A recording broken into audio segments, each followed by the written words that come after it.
这都什么时辰了？吴大当家的怎么还不来练功？大概是睡过头了吧？啊，不会吧？好像南哥已经去请了。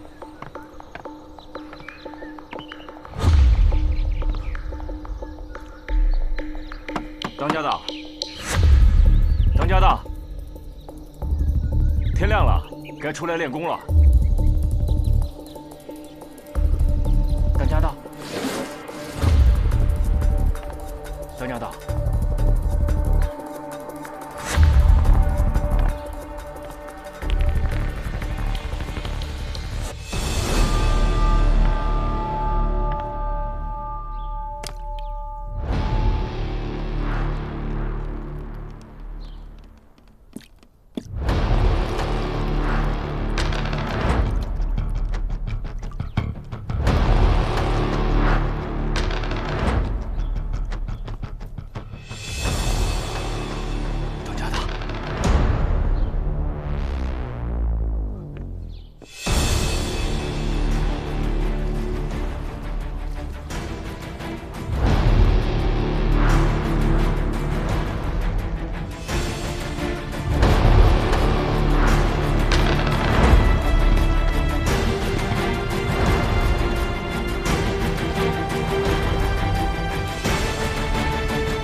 来人呐！不好了，当家的出事儿了！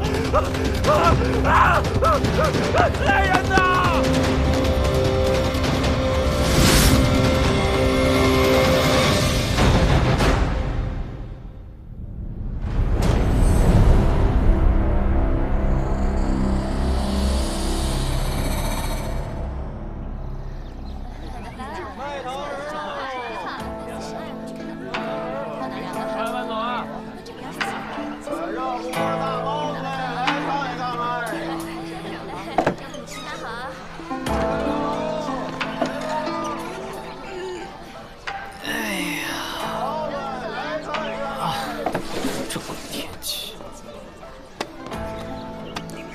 大早上的丧这个脸，谁欠你钱了？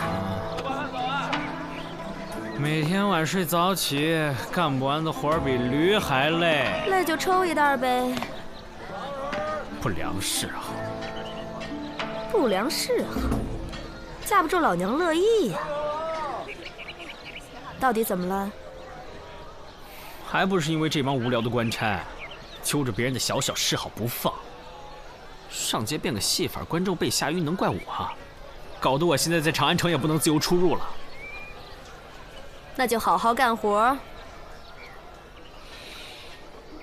干着呢，老板娘。钱没赚着，还落一案底，倒霉。找李治了？切，他铁面无私又小气，怎么可能帮我？你帮了他那么多次，就这点事儿。 他随便打个招呼就能消了。好，那就找他。想到他那得意洋洋的鬼样子就烦。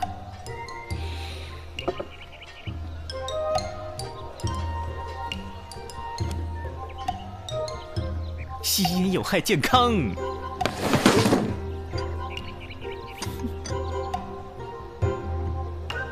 老娘抽水烟。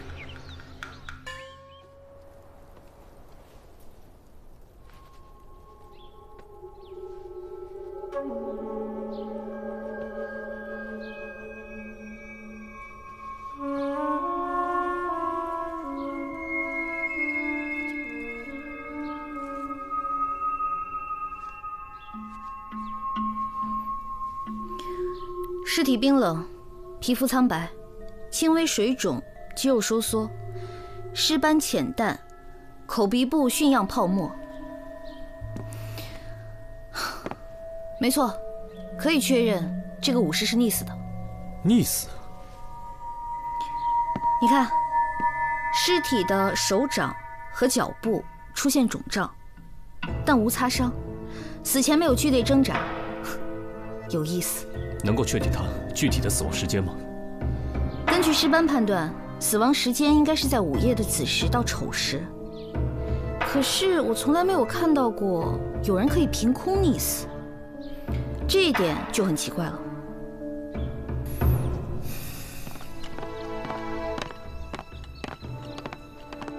李少卿，人证带到。小人周南见过李少卿。你是昨晚最后一个见到胡毅的。啊，回官人，是的。昨晚是我伺候当家的睡下后离开的。当时什么时辰？啊，是夜里子时。昨晚可有什么异常吗？没有。哦，除了昨晚当家的有一点暴躁。暴躁？对，其实这几日当家的都有一些暴躁，也不知道是谁得罪了他。后来早上也是你发现了尸体？哦，是的，当家的要我每天早上喊他起来练功，大家一起练。平时我在门外一喊他，他就会应一声。可是今天我喊了很久都没有应我，所以我就推门进来了。我才发现他被淹死在床上了。你怎么知道他是淹死的？他那个样子还不明显吗？我从小在河边长大的，浮尸也见过不少，就是他这个样子的。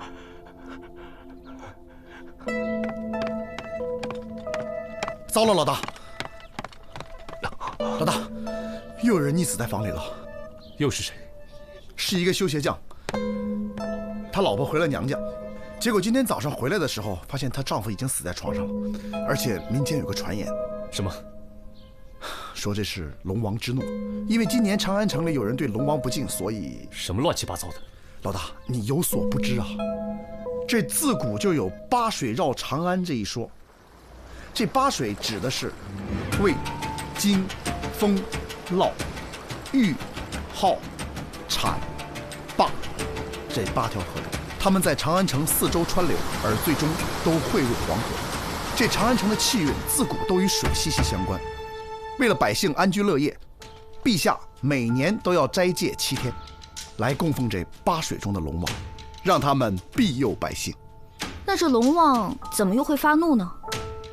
可是今年呢，在陛下斋戒到第6天的时候，出了怪事儿。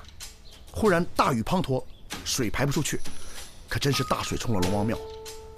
陛下不得已终止了斋戒，回到了宫里。后来民间就开始有传闻，说有2位龙王没有被供奉到，怕是要迁怒了百姓。三炮，怎么总是口无遮拦？老大，那现在我们该怎么办啊？我和双叶在这里继续看看有什么线索。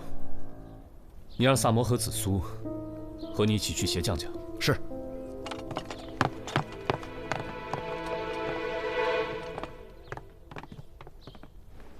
哎，就这儿啊！大概就是这样。现在民间流言四起，棘手得很，咱们还是赶紧破案吧。我明白了，你是说这2起案件是同时发生的？很有可能啊，但是没有办法准确的预估他们的死亡时间，所以说不准。哎，我看这家的房子附近地势挺平坦的，不可能是引水进来把它淹死，再把水引走，没有水源聚集地啊。而且这房子背靠青山，前有暗山，中有明堂，按说风水不错呀。那姑且就像你说的那样，通过引水来把它给杀了。可房中只有床褥有水，其他家具都没有被水泡过的痕迹。这是怎么做到的呢？我们觉得是有人把它在水里溺死之后再放到床上，所以只有床上有水。你们在这儿聊什么呢？进去看现场。走吧。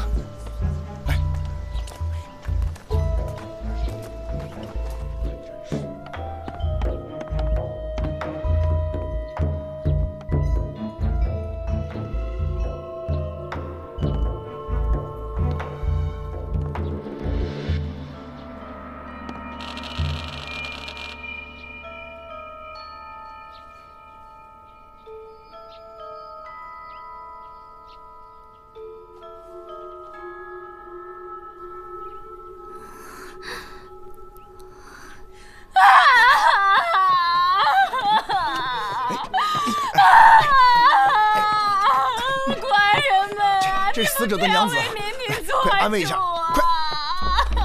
像狗死的人啊！大嫂，有话好好说，怎么了？都是他得罪了龙王，才造此祸事啊！他怎么得罪龙王了？前些天他因为提了钱跟人起冲突，那小子休闲不给钱，我想过追到河边，没想到那小子为了赖账，竟然跳小河游走啊！我想过气不过，骂了几句龙王不长眼，没想到龙王就怒了，派了虾兵天将淹死我相公。你太草率了！为妻这就供奉哪吒三太子，请天兵天将为你报仇雪恨。那你有看清楚那个跳河的小子是谁吗？不清楚啊！听说他是武行的人。武行？会不会和那个胡毅有什么关系啊？就是胡毅的小跟班，我听人说过。胡毅。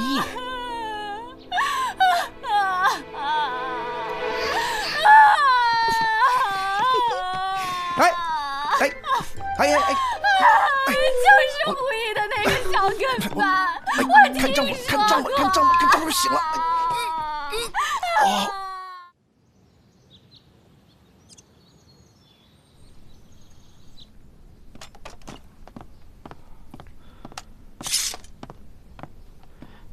哎，帮我个小忙呗。不用还价了，免费行了吧？说吧。我呢，之前在长安呢，有一点小小的错误。非法演出啊？哎，你说那官府非得抓着我不放，那么较真儿，搞得我都不能自由出入长安，所以案子破了，我帮你摆平。一言为定。嗯。那我们说说吧，你之前见过那个跟班吗？见过，他一直跟随胡毅学武，晚上就住在胡府。哦，那当天晚上他也住在胡府吗？对，是他伺候胡毅睡下的。早上呢，胡毅的尸体也是他发现的。要真是他，这一个晚上两边跑，也不嫌累吗？所以这个人呐，还得信命。命当如此，想逃你都逃不了啊！可我听说胡大当家之前请大师打过卦，还请了护身符随身带着，合着这都白请了。何止呀！你们知道胡毅为什么叫胡毅吗？为什么呀？他本身呢是个耍大刀的，因为他命里缺水，所以听了算命先生的，把名字改为毅，就成了胡毅了。哦，你们刚刚说的都是真的吗？当然是真的了。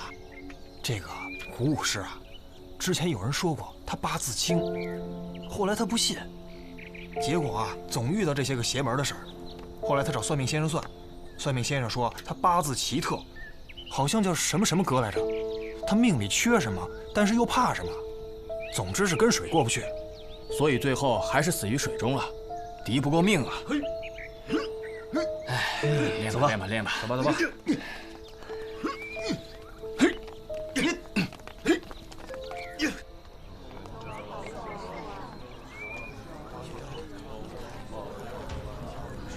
哎，他们在干嘛呢？拜龙王。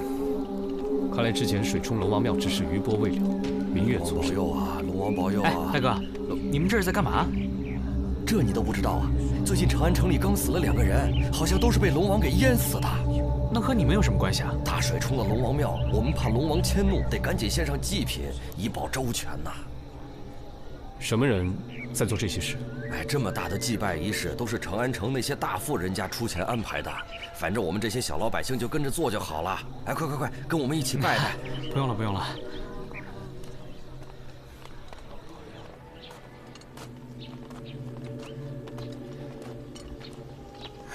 2位官人又来了。我们还想再了解一些情况。该说的都说了，都是命。你这个护身符挺特别嘛，上次来的时候好像没见你带过吧？这位官人记性真好，自从老田走了以后，为了抵御龙王之水，才特意佩戴的。龙王之水，这是在哪吒庙开过光的。龙王再来，自有三太子剥他的皮，抽他的龙筋。啊，两位官人，进来说话吧。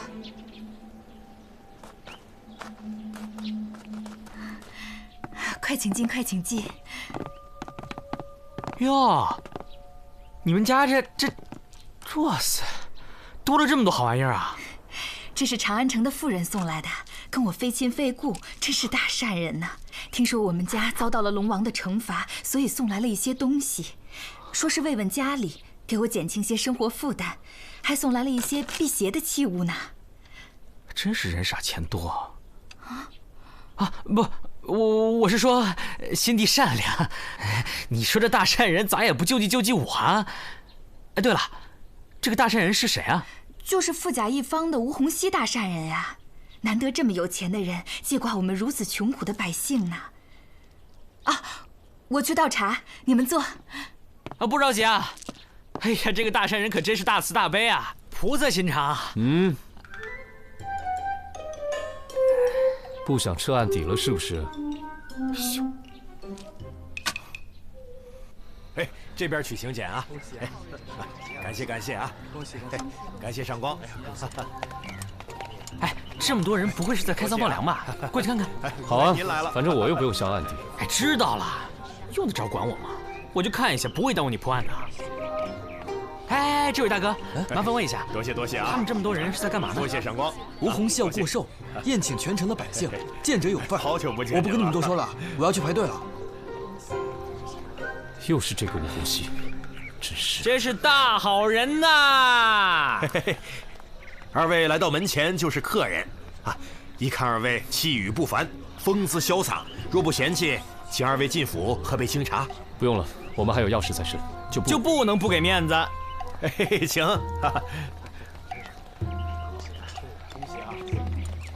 正所谓呢，山管人丁，水管财。吴洪熙是个生意人啊，所以你看，他庭院里四周都是水，且抱门而出。如今呢，这活水被阻拦了，变成了死水，所以说这财呢就出不去也进不来，只能困于这死水当中，财气尽断。你看池水都变黑了，想必呢是近日的传闻。吴洪熙怕这么大的池子容易招来水的祸事，所以把这活水都给阻断了。吴洪熙还信这些？不懂了吧？现在这有钱人呐，都相信什么财运呐、风水啊什么的。哎，你看像我，穷光蛋一个。我哪还有心思顾及那些啊？不过，我原来一到没钱的时候啊，就专门到这些有钱人家去看风水，给他们随便摆摆布局什么的，就能很赚一大笔。反正他们钱多了也没出事。二位贵宾久等了，请在此贵宾名册上留下您的姓名，明日送到。他叫李志，哎，到时候一起来啊。不来，区区商贾，他也配？哼，没事，别在意啊。他那人就那样，我叫萨摩多罗，萨摩多罗，千万别写错了啊！放心吧，明日一早送到凡社。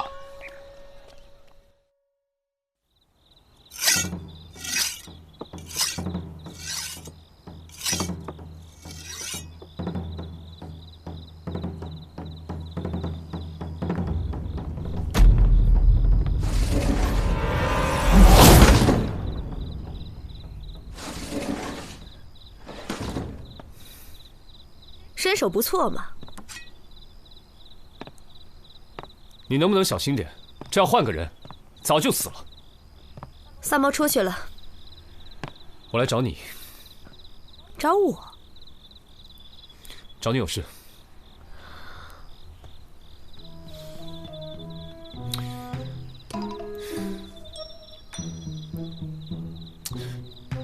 这个案子，萨摩说免费。他说免。我可没说免。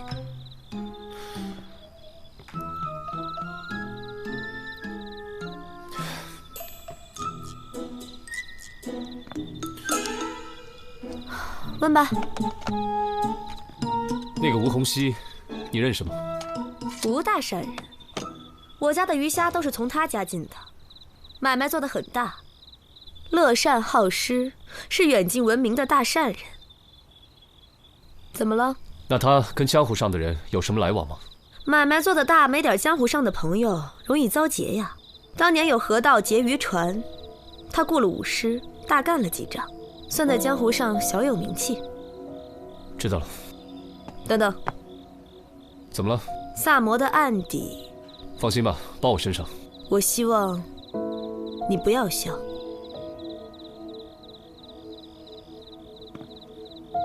为什么？他在这儿，我还能保他周全；可要是出了长安，我也救不了他。你也不希望他出什么事吧？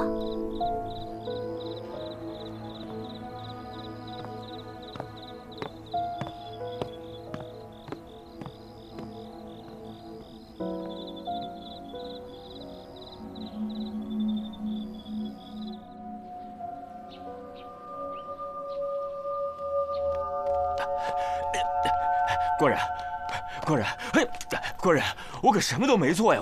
官人，我住嘴！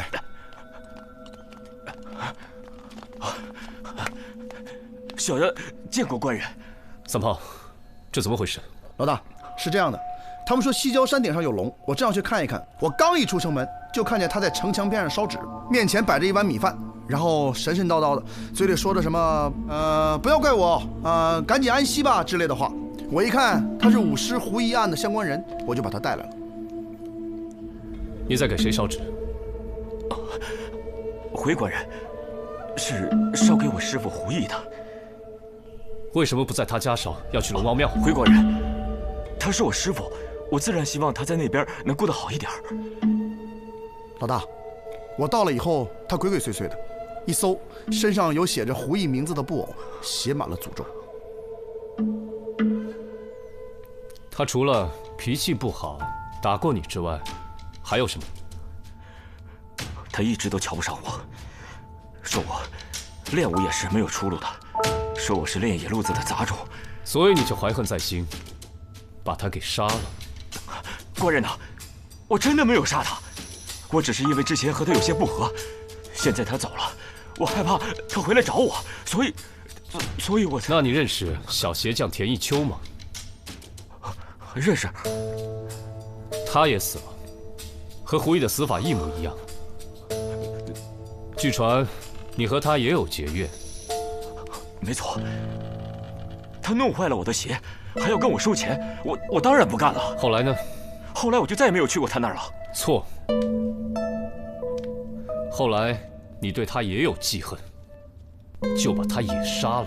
不是的，官人呐，我真的没有杀人呐。那你为什么心虚？我只是害怕他们死后都回来找我。你没做亏心事，为什么怕他们找你？我带下去吧。官人，我是冤枉的，官人，我冤枉的，官人。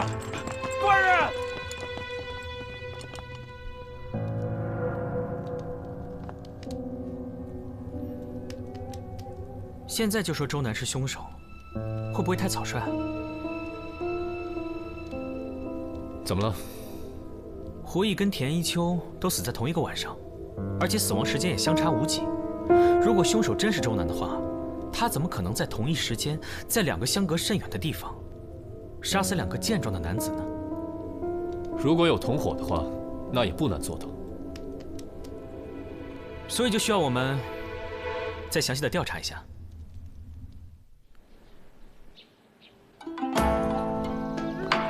我回来啦！你先下去吧。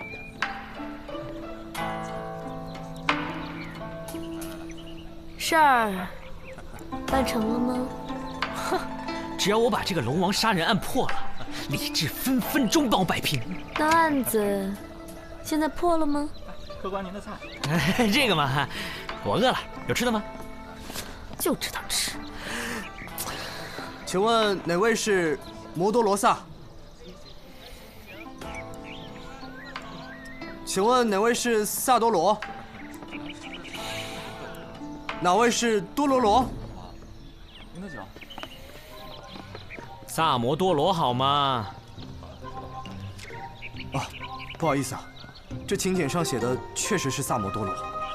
请柬？我家主人请萨摩先生2日后准时赴宴。好吧，原谅你了。啊，不过你要记住我的名字，萨摩多罗。萨摩多。走走走。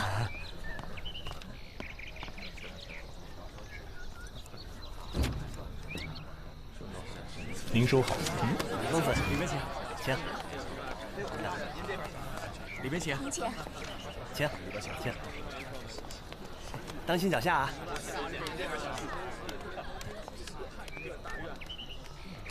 您请。对了，你往这走。哎，你们这儿的风水很特别啊！哦，主人请风水先生过来看过，说是财要旺就得这样摆，这样的话吴府的财运才会源源不断。哼。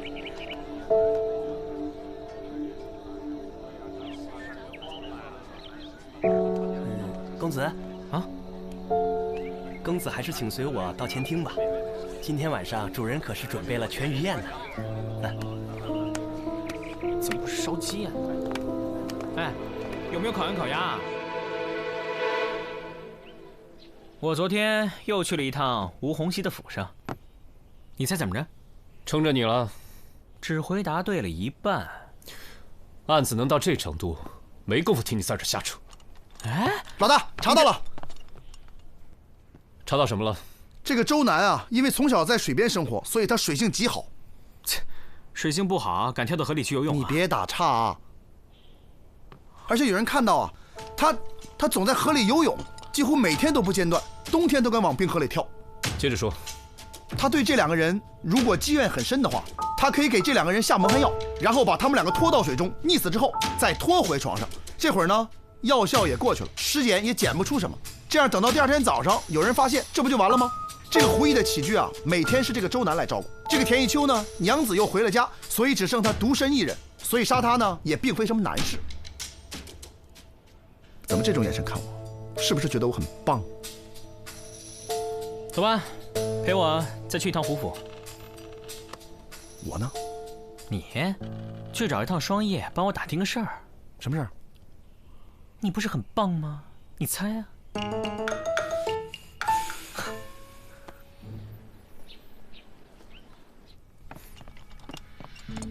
你还记不记得当时现场的情形？大致记得。当时是不是水积满他的被褥，连床边的地上也有水？没错。那除了床边，其他的地方都完全没有水渍。你当日没有来，怎么记得这么清楚？因为鞋匠田一秋家的状况也是一样的。死者应该不是被杀死之后又带回现场。如果那样的话，这个地面上跟床上应该都差不多会有水渍，又怎么会当你们赶到现场时，床上水渍未干，而地上一点水渍都没有？而且，这被褥湿的程度，也不是一个人身上能带回来的水吧？那会不会是凶手故意在床上弄了很多水？没那么复杂。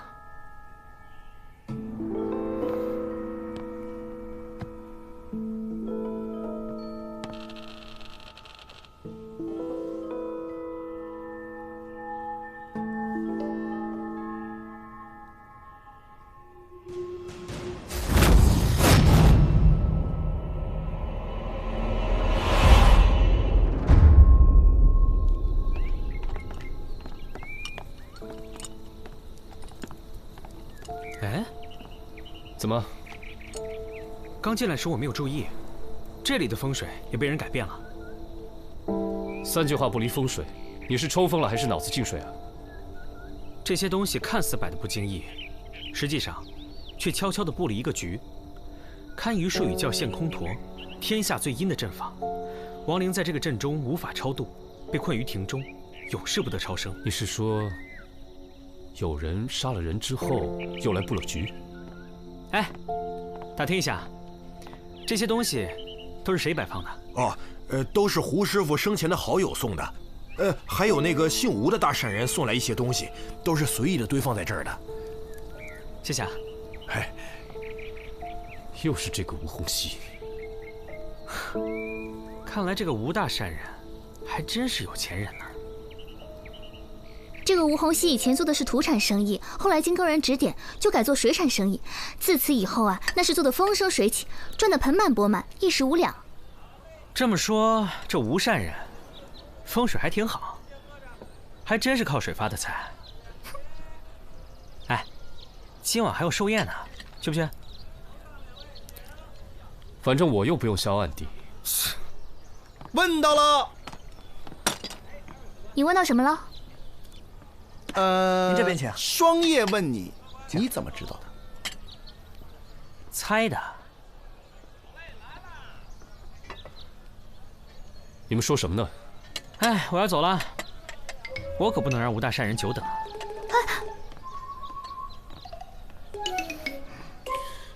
哎，说什么呢？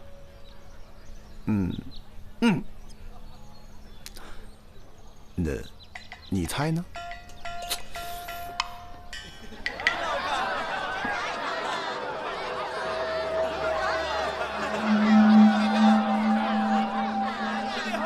哎呦，真厉害！这么热的天，从哪儿弄来的大冰块？可不是嘛，大人，大户人家真会享受。这季节的冰块比黄金还贵呢。哎呀，梁大人，走，往那边看。恭喜吴大善人！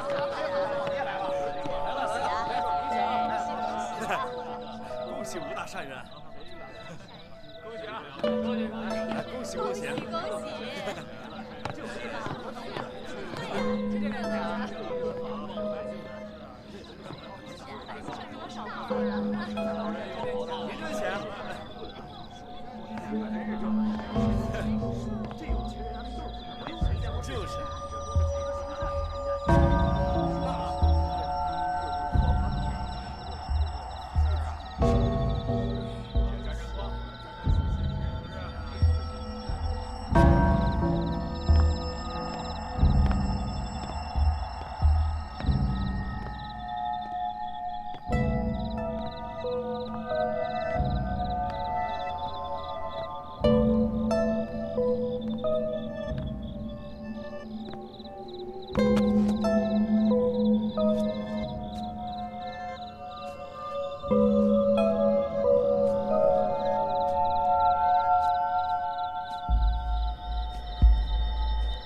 唉，今天晚上的月亮好圆呐！哎，我是客人，你们就这么对待客人啊？来人呐！救命啊！有僵尸啊！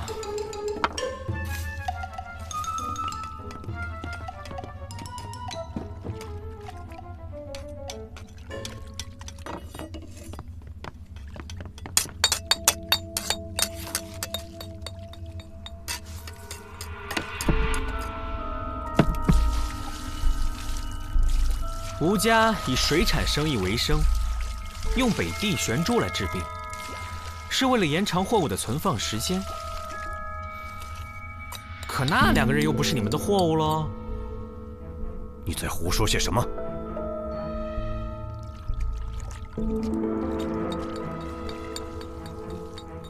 所以，所谓的龙王之怒只是个幌子。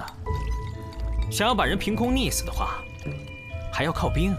每个死者的床上都有一滩水渍，四肢浮肿，很容易让人想到溺死。可尸体上的暗红色尸斑，可以是溺死的，也可以是冻死的。你们先将冰棺里面注满水，再把死者放入冰棺当中溺死。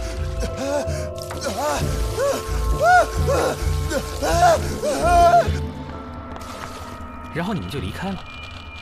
冰化之后，自然床上只会留下一滩水渍，看上去就像是龙王的诅咒。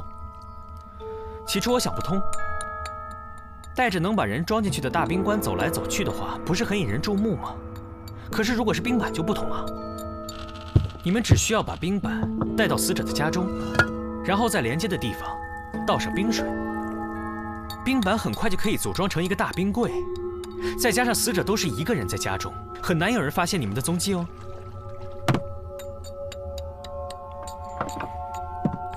小子，你到底是听到的还是看见的？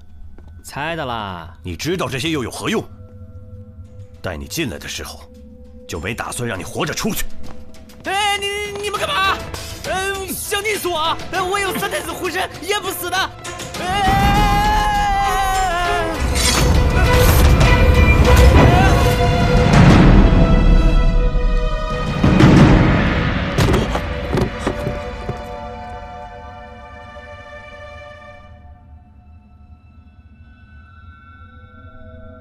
哎，干嘛装模作样耍那个帅啊？还不快来救我啊！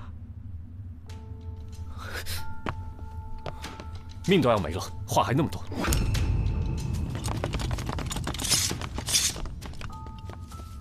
吴洪熙呢？已经被我抓住了。他刚见我带人来，一脸惊慌，没逼问2句，立马就招了。带走。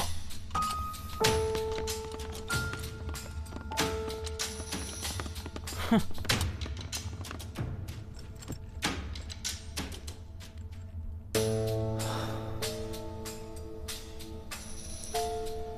命中5行缺水，高人给我看过，帮我改名洪熙，意在天水。可是他说我命中有一个死劫，是难以躲过的，除非以特别的方法来换命。什么特别的方法？养傀儡。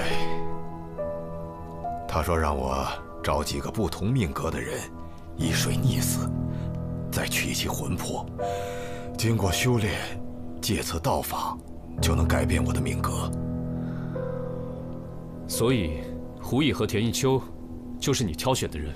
对，他们2人命里是有水之人，之后再凑齐金、木、火、土4种，才能转我的命。如果案子没破的话，你还要再杀8个人。说的是啊。不对啊，胡毅，他不是命里缺水吗？你说什么？哦，哎，你不知道啊？他原名呢叫胡大刀，也是因为命里缺水才改名叫胡毅的。看来你请的大师手段不高明啊，来生还是请我吧，给你打8折。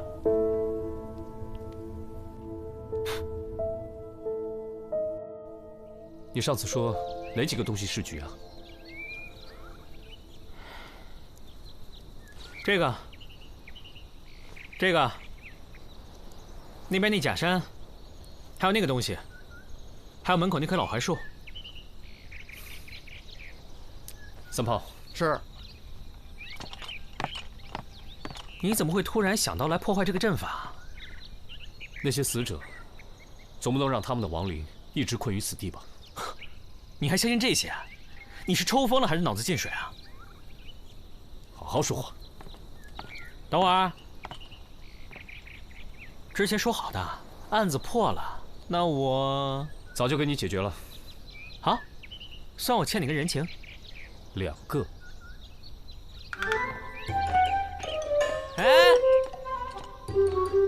不是说好了破案免费抵掉1个了吗？你行不行，抠门哥啊？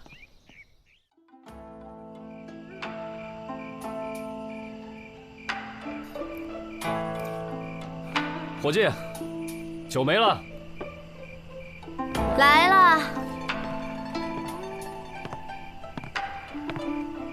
你怎么还没睡啊？客人都没睡，我怎么敢睡呀？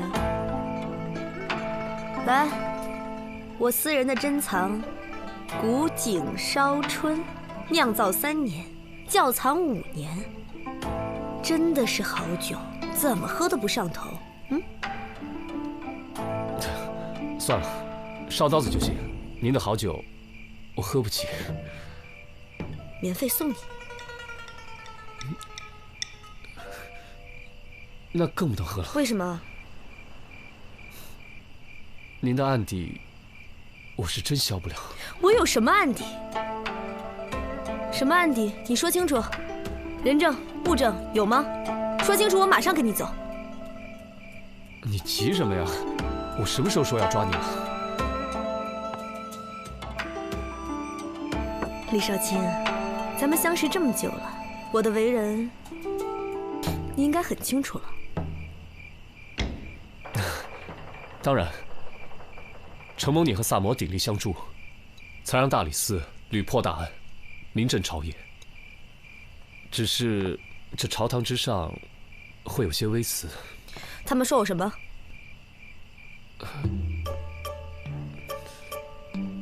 他们说我们俩有什么？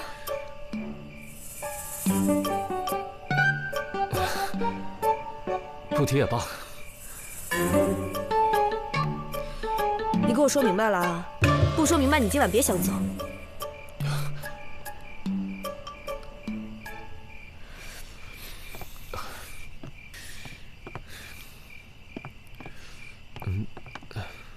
说咱俩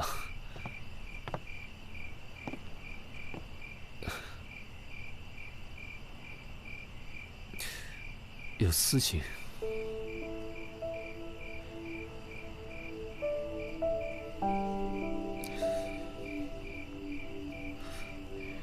那咱俩有吗？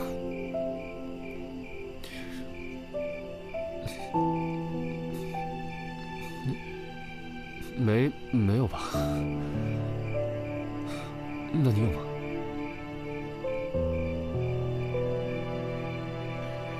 当然没有了，谁会喜欢你这么个木鱼脑袋呀？谁会喜欢你这种又抠又凶又狡猾的悍妇啊？怎么了？你。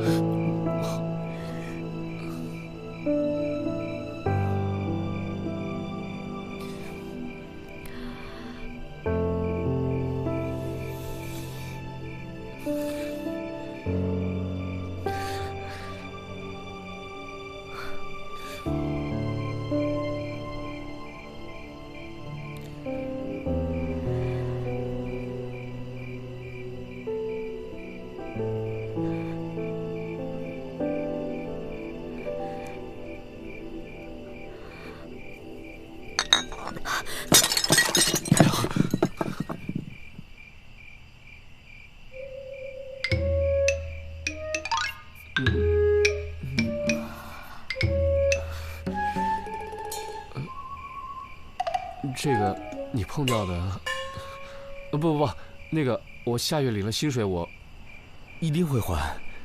不是，有点晚了，今天我就先回去睡了，你也早点休息。